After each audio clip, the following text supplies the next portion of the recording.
क्या आप जानते हैं कि हर साल अक्टूबर के आसपास भारत के पूर्वी समुद्री किनारे पर मौजूद ओडिशा के समुद्र में ऑलिव रिडली कछुए आते हैं? यहां स्थानीय मछुआरों की मुलाकात प्रवासी समुद्री कछुओं से होती है जो ओडिशा के तट पर मिलन करने और घोंसले बनाने आते हैं। पानी की सतह पर रिडली कछुए डुबकी मारते उतराते दिखते हैं।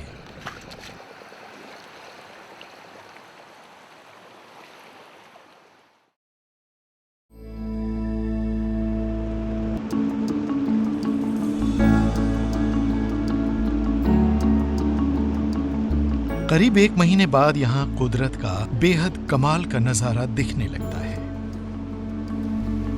हजारों रिडली कछुए ओडिशा के समुद्री किनारों पर घोंसले बनाने लगते हैं तो रेतीले तटों में जैसे जान पड़ जाती है। इस तरह एक साथ सिर्फ ऑलिव रिडली कछुए ही घोंसले बनाते हैं। इसका नाम है अरिबादा। स्पेनी भाषा में इसका मतलब है आगमन या पहुंचना। ओडिशा के गहिरमाथा और ऋषिकुल्या में 1 लाख से भी ज्यादा कछुए तट पर घोंसले बनाने आते हैं। ये ऑलिव रिडली कछुओं के लिए अंडे देने की प्रमुख जगहें हैं। वन विभाग को अंडमान द्वीप समूह पर हाल ही में इनके अंडे देने की एक छोटी जगह का पता चला है। भारत में ऐसी कई जगहें हैं जहां ऑलिव रिडली कछुए कम संख्या में घोंसले बनाते हैं। ये जगहें अनेक तटीय इलाकों में हैं। मध्य अमेरिका में भी इनके घोंसले बड़ी संख्या में मुख्य रूप से मेक्सिको और कोस्टा रिका में मिलते हैं।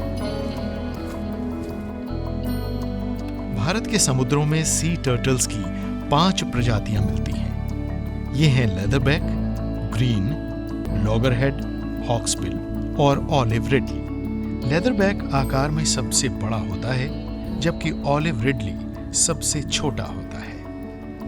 ऑलिव रिडली का वजन 40 किलोग्राम से थोड़ा ही ज्यादा होता है और इसकी लंबाई भी अधिकतम 80 सेंटीमीटर ही होती है।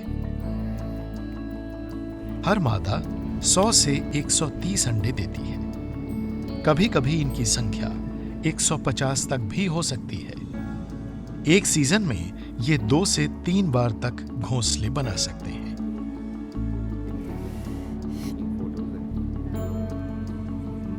अंडे देने के बाद ऑलिव रिडली मादाएं उन्हें मिट्टी से अच्छी तरह ढक देती हैं। इस प्रक्रिया को कई इकोलॉजिस्ट डांसिंग कहते हैं। सभी समुद्री कछुओं की तरह ऑलिव रिडली भी घोंसला बनाने के लिए उसी जगह लौटते हैं जहां उनका जन्म हुआ था।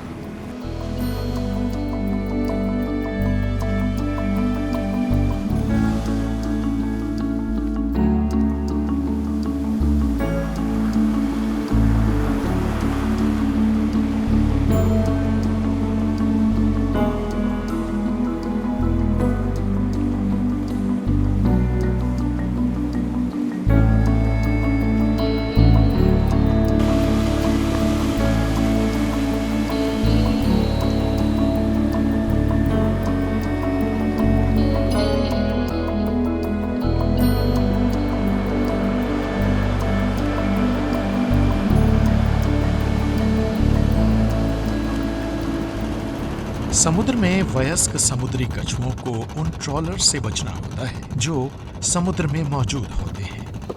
कछुए रेप्टाइल्स होते हैं जिन्हें सांस के लिए हवा की जरूरत होती है और अगर ये सांस लेने के लिए ऊपर ना आ सकें तो इंसानों की तरह ये डूब भी सकते हैं।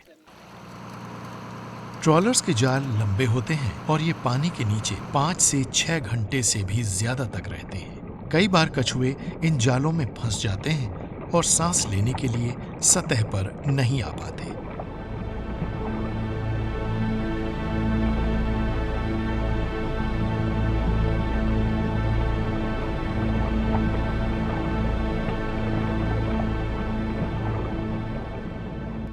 एक टर्टल एक्सक्लूडर डिवाइस या टीईडी कछुओं को जाल में फंसने से बचाने के लिए बनाई गई है, लेकिन कई मछुआरे इसका इस्तेमाल नहीं करते।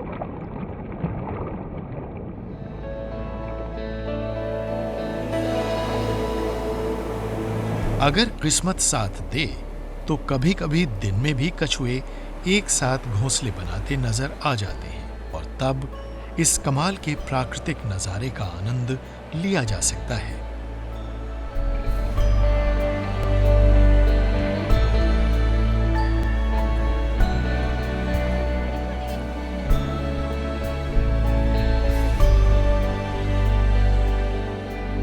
अक्सर कछुए खुद ही अपने अंडों को रेत खोदकर बाहर निकाल लेते हैं। कछुओं के साथ काम करने वाले समुदाय या तो इन्हीं जगहों पर इन अंडों की हिफाजत करते हैं या इन्हें हैचरीज तक ले जाने में मदद करते हैं।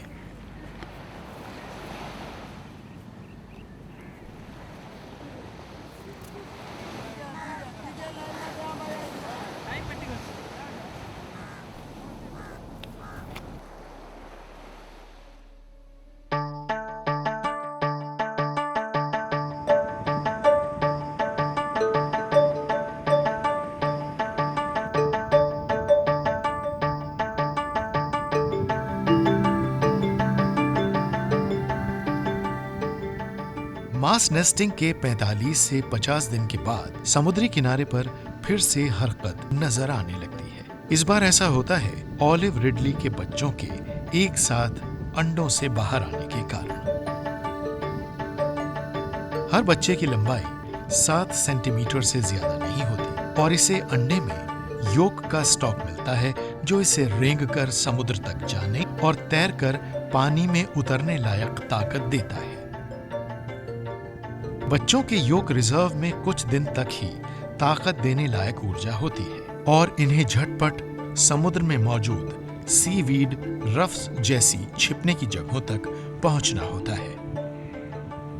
इन्हें वक्त से होड़ लगानी होती है और योक के खत्म होने से पहले इन्हें कई बाधाओं का सामना भी करना पड़ता है।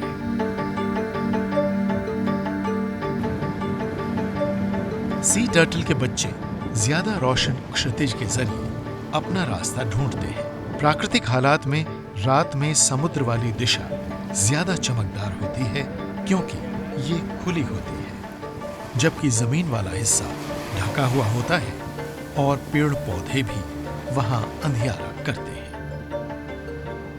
सी टर्टल चमक के बीच अंतर के आधार पर अपनी दिशा चुनते हैं। इसलिए ये जरूरी है कि जमीन की ओर आर्टिफिशियल लाइट न हो, क्योंकि इससे बच्चों को दिशा भ्रम हो जाता है।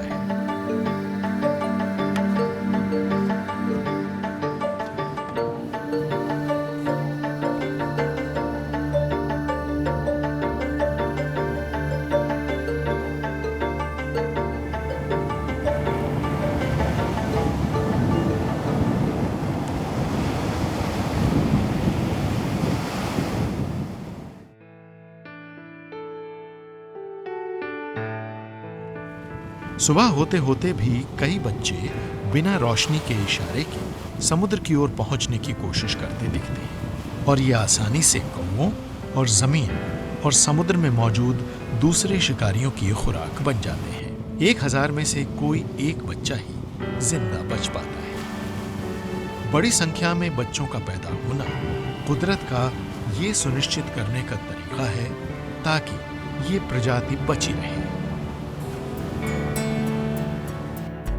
पूरी भारतीय तटरेखा के आसपास स्थानीय समुदाय समूह, वैज्ञानिक और पर्यावरणविद मिलकर ऑलिव रिडली कछुओं को बचाने में जुटे रहते हैं। ऑलिव रिडली के मूल, इनकी आबादियों, इनके प्रवासी मार्गों, इन पर पड़ने वाले जलवायु प्रभावों और इनके संरक्षण के सिलसिले में अध्ययन किए जा रहे हैं। जो कुछ प्रमुख संस्थान कछुओं के बारे में मिलकर रिसर्च कर रहे हैं वो हैं Indian institute of science, wild life institute of India और दक्षिण फाउंडेशन।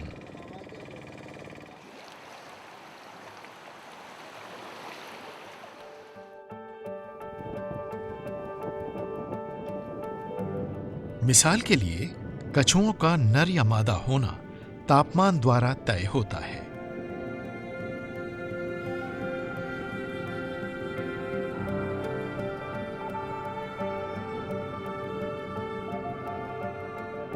ऊंचे तापमान के कारण मादाएं पैदा होंगी, जबकि कम तापमान पर नर।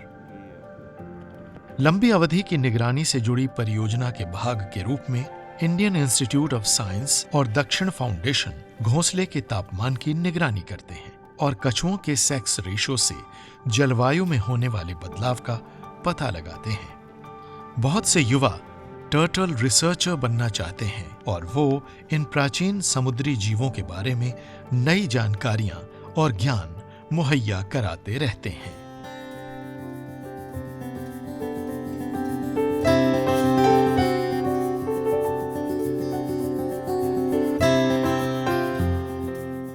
जब बच्चे एक साथ अंडों से निकलते हैं तो ऋषिकुल्या के आसपास रहने वाले समुदाय, ऋषिकुल्या सी टर्टल बचाव समिति के सदस्य और अन्य स्थानीय समूह तथा वन विभाग मिलकर समुद्र तक पहुंचने में इन बच्चों की मदद करते हैं।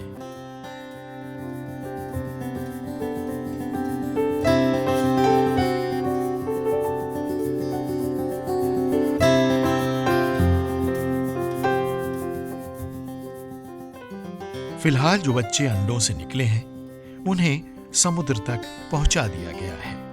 अब ये 10 से 15 साल बाद जब वयस्क हो चुके होंगे तो एडल्ट ऑलिव रिडली कछुओं के तौर पर फिर से ओडिशा के तटों पर घोंसले बनाने लौटेंगे।